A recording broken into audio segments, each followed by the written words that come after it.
미국은 DDG-1000 구축함을 짓기 위해 4조 원을 투자했다. 세계 최강의 구축함이라고 평가받고 있는 주말특급 구축함의 건조비는 35억 달러입니다. 우리나라 돈으로 약 4조 원에 달하는 어마어마한 건조비를 투자했습니다. 오늘은 4조 원이라는 국방비를 투자하면서 주말특급 DDG-1000을 건조한 배경에 대해서 실제 사건과 더불어 알아보겠습니다. 1. 강력한 생존 능력이 필요했다. 중국과 러시아는 미국 해군의 해안 접근을 거부하고자 강력한 A2, AD 세력을 개발함은 물론 이러한 방어 체계를 세계 각국에 판매하고 있습니다. 대표적으로 야훈트 지대함 미사일은 베트남과 시리아 등지에 수출되었으며 이스라엘 전투함이 헤즈볼라가 발사한 C-802 지대함 미사일에 피격된 바 있었습니다. 이렇게 확산되는 연안 거부 시스템 안에서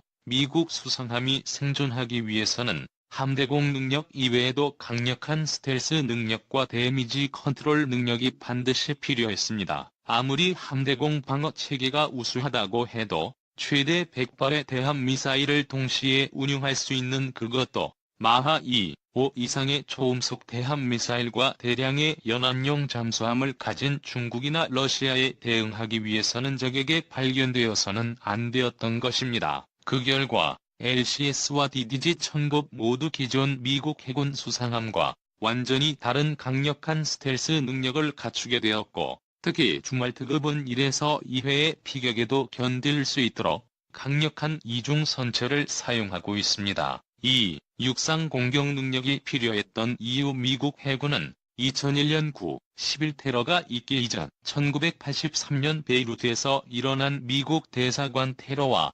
1984년에 일어난 미국 해병대 막사 자살 폭탄 테러로 인하여 무려 325명이 사망하였습니다. 1984년 10월 미국 해군은 해병대 막사 테러에 대한 보복을 위해 2차 세계대전의 노장 전함 뉴저지함을 동원해 레바논의 게릴라 기지에 대한 해상 포격을 실시한 바 있었습니다. 그리고 미국은 9.11 테러 이전에 아프가니스탄에 숨어든 알카에다를 타격하기 위해 토마호크 순항미사일을 사용하였습니다. 미국 해군은 이들 사례를 참조해 해상에서 육지의 테러 조직을 타격할 수 있는 육상 공격 능력이 필요하다고 판단하였습니다. 이에 주말특급은 사정거리 185km급의 AGS 한포 시스템을 장착함과 동시에 대량의 토마호크 순항미사일 탑재 능력을 갖추게 되었습니다. 3. 해상 방어는 기본. 미국 해군은 예멘에서 이지스 구축함 콜을 향한 자살보트 공격을 당한 이후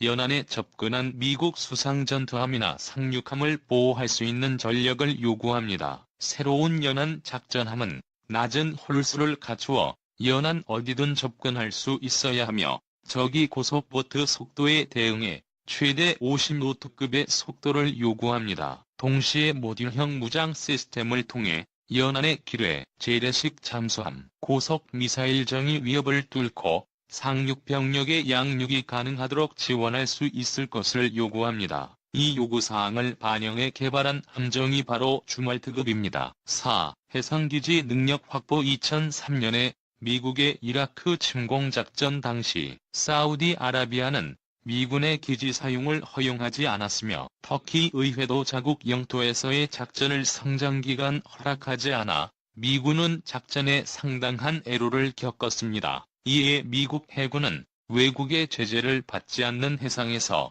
보급 및 공격 임무를 수행할 수 있는 이동형 해상작전기지 함정을 건조하고자 합니다. 그 임무를 수행하는 것이 바로 미국 항공모함과 함께 건조가 취소된 CGX 차기 순양함입니다. 차기 순양함은 만재 배수량이 무려 25,000톤에 이르는 대형 선체를 활용해 해상 탄도미사일 방어기지 임무와 함께 해상보급기지 임무를 수행하고자 했습니다. 그러나 미국은 아프가니스탄 및 이라크 전쟁에서 헤어나오질 못했고 그 결과 막대한 건조비가 필요한 CGX 사업을 포기하였고 이를 계승한 것이 바로 주말특급 구축함입니다. 지난 10월 15일 취역한 미국 해군의 주멀트 DDG-1000 구축함이다. 해상 전투의 최강자가 나타났다. 주멀트 구축함은 레이더인 작은 어선 크기로만 보이고 레이저포 등 최신 무기를 장착해 앞으로 해상에서 전투 흐름과 판도를 뒤바꿀 게임 체인저가 될 전망이다. 특히 이 구축함은 해군력을 태평양으로 확대하려는 중국의 장기 전략을 가로막는 결정적인 장애물이 될 것으로 보인다. 줌월트는 베트남 전쟁 때 이름을 떨친 미 해군 엘모 러셀 줌월트 주니어 제독의 이름이다. 줌월트 제독은 베트남 전쟁 이후 미 해군 사상 최연소 49세 참모총장에 임명되기도 했다. 2001년에 21세기형 구축함 계획 DD-21에 따라 건조된 줌월트 구축함은 미 해군 전쟁 영웅의 이름을 땄기에 상징적인 의미도 그만큼 크다. 당시 미 해군은 레이더와 소나 음파 탐지기에 잡히지 않는 스텔스 전투함을 요구했고 여러 차례 계획을 수정해 15년 만에 실전 배치했다. 미 해군은 줌월트 구축함 이하 줌월트를 차원이 다른 게임 체인저로 만들기 위해 최구부터 키웠다. 새로운 무기를 장착하려면 엔진이 커야 하고 더 넓은 공간도 필요하기 때문이다. 우선 줌월트의 무게 14,500톤은 미 해군의 주력 전투함보다 1.5배나 무겁다. 미 해군의 주력 전투함인 이지스 구축함 알레이버급급 최신형인 마이클 머피는 9,200톤이며 순양함은 9,600톤이다. 줌월트는 길이 180m에 폭 24.6m로 시속 30노트 56km로 항해한다. 미 해군은 줌월트 1번함을 이번에 취역시켰고 건조 중인 2함에 이어 3번 함까지 만들 계획이다. 줌월트의 가장 큰 장점은 레이더와 소나에 잡히지 않는 스텔스 기능이다. 줌월트는 선체의 레이더파를 흡수하는 복합 재료를 사용했다. 또 레이더파의 반사율을 최소화하도록 선체와 상갑판을 각지거나 곡면으로 설계했다. 이 때문에 축구장을 옆으로 세운 크기의 줌월트가 레이더 스코프에서는 200톤 크기의 어선으로 나타난다. 기존의 구축함을 찾는 것보다 50배는 어려울 것으로 미 해군은 평가하고 있다. 따라서 적이 운 좋게 줌월트를 발견하고 대함 미사일을 발사하더라도 마지막 공격 단계에서 줌월트를 놓쳐 명중하지 못할 가능성이 크다. 또 줌월트에서 발생되는 소음은 돌고래 소리 정도여서 수중에 있는 잠수함이 탐지해 공격하기란 거의 불가능하다. 이 때문에 줌월트는 은밀하게 침투해 작전을 수행할 수 있다. 줌월트는 적의 좀처럼 탐지되지 않는 반면 공격 기능은 강력하다. 현재 줌월트 앞 갑판에 장착된 155mm 함포는 154km까지 타격할 수 있다. 기존 함포 사거리의 3배다. 이 함포에서 발사된 포탄은 줌월트의 전투 통제실에서 원격 조종할 수 있어 표적을 정확하게 맞힐 수 있다. 이와 함께 2020년께 줌월트에 설치될 신무기에 더 관심이다. 그 가운데 하나가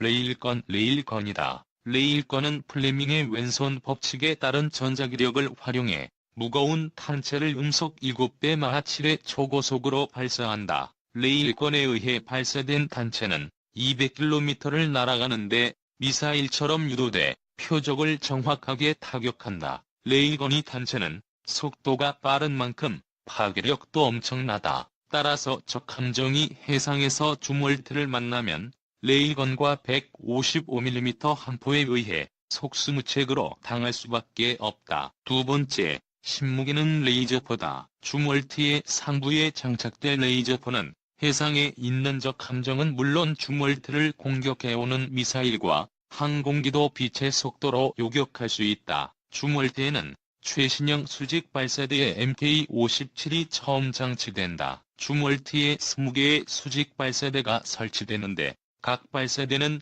4개의 셀로 나눠져 있다. 전체적으로 80개의 셀에 각종 미사일을 장착할 수 있다. 수직 발사대에 탑재하는 미사일은 대함, 대공, 그리고 지상 공격용이다. 1000km 이상 떨어진 표적을 정밀 타격하는 토마호크 순항 미사일은 세당 한 발을 탑재할 수 있다. 중거리 함대공 미사일 RIM-162는 세당 4발씩 탑재하는데 음속 4배의 빠르기로 날아가 적이 발사한 초음속 대함 미사일을 유격한다. 주몰트에 탑재하는 수상작전 헬기와 무인기는 정찰을 비롯한 다양한 임무를 지원한다. 사정거리는 50km다. 주몰트는 성능이 뛰어난 만큼 건조 비용이 상상을 초월한다. 개발비를 제외하더라도 한 척을 건조하는 데 4조 5천억 원이나 든다. 한국 해군의 이지스함 한 척 건조비 1조 원의 5배다. 이런 가격 때문에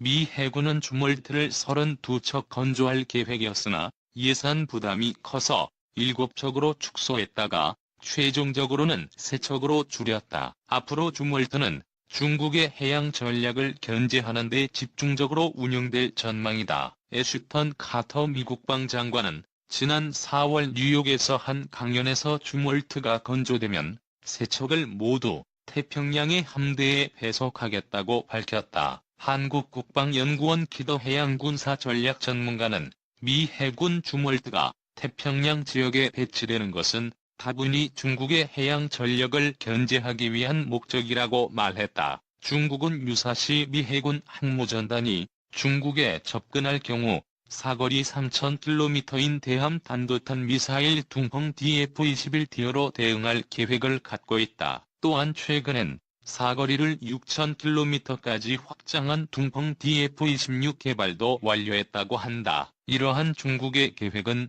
반접근 지역 거부 A2AD 전략의 일환이다. 중국의 A2AD 전략은 미 해군이 동남중국해에 접근하지 못하도록 막고 접근할 경우엔 탄도미사일 등으로 타격하는 방식으로 거부한다는 전략이다. 그러나 주몰트는 중국의 A2AD 전략을 근본적으로 와해할 능력을 갖고 있다. 중국이 해안에 설치한 감시 레이더로 주몰트를 탐지할 수도 없고 잠수함으로도 잡기 어렵기 때문이다. 반대로 주몰트는 중국의 항공모함이나 함정을 먼저 발견해 정확하게 타격할 수 있다. 중국 해군력에 대해 절대적인 우위를 가질 것으로 보인다. 결국 중국이 항공모함을 건조한 목적의 주몰트 앞에선 그 의미가 퇴색될 전망이다.